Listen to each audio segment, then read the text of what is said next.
happen on the grand final. I think the hardest part about it all is the fact that the strats are ever changing, right? Yeah. I think that from the knockout stage, we saw what everybody was trying to do. Hey, let's just play standard and see what happens.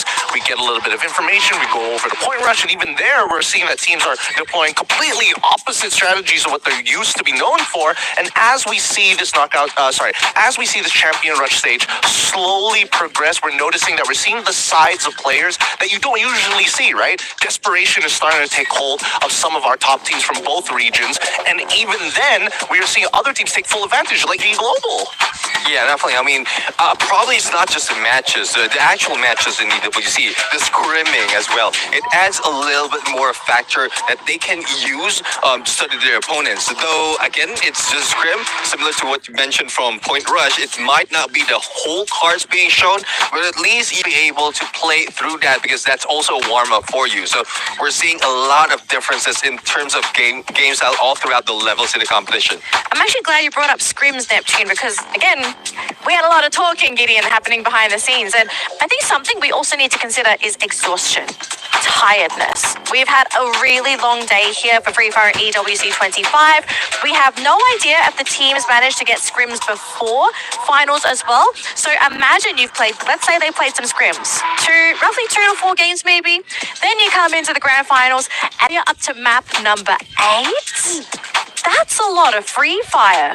12 matches already, and there's still more to be played, right? There's still potentially up to 14 in total before this all rounds out. So right now, some of these players, they're running on fumes. They're trying to fuel themselves up. Some of them are literally, it's all heart at this point to not just mentally break down at the current position that they're in. Thus, when we talk about scrims, like, you don't have to really give it all. It's like more of scouting, identifying what can be done, what could have been done, or correcting all the mistakes you have from the past. So that's one thing as well. Drop spots. If you have failed and would want to change, there's a chance for you to really change that and probably not really play it out as aggressive as what we've seen right now. I think this is what Dragon Esports was taking advantage of. The scrims, the knowledge they gather, the homework that they've done from yesterday up until today, thus surviving, and they're very close as well.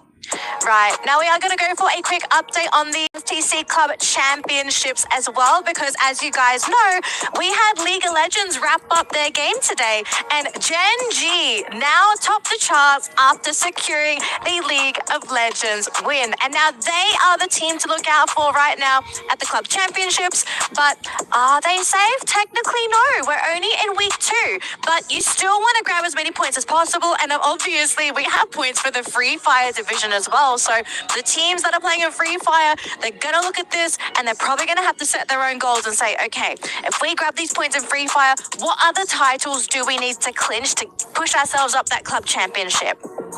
It's shaking things up here, right? I mean, this could be foreshadowing for all we know. I don't know how many superstitious people in chat there are right now looking at this and be like, it's clear who's going to be on top, right? It's going to be Team Vitality who turns things around. I mean, they've done, well, probably if they were given another Solara, but I don't think so. I was going to say wrong map. No repeats. No repeats in a random. It'll just go over and it's just tough. It's just tough right now, but they've struggled, but they were able to survive in some other cases. So these teams have done so much of adjustment overall, despite of the teams they're going against, despite of the patches that they have to go through and study every time. And I guess Brazil is one of the region that really struggled when it comes up to all of those updates happening. Yeah, I think they are kind of, struggling, so much actually, but we can see still Los playing really well. I think they are fitting inside of the match and fitting inside of the tournament in general, and maybe in the next match they can do like such a great job and try to get a booyah, and maybe they can be the winners of the tournament. Let's keep our eyes really open. Let's see if they can grab those points and unlock the win condition first, but I have been updated that we are ready to fly into Kalahari Survivors. Make some noise for your teams. Let them know you're sending them your energy. We're going to throw it over to our casters right now. Husky and AJ, take it away for Kalahari. Thank you, Danilee, Raja, Neptune, and Gideon. Now we head on into the desert. Not the desert here at Riyadh, Saudi Arabia, but the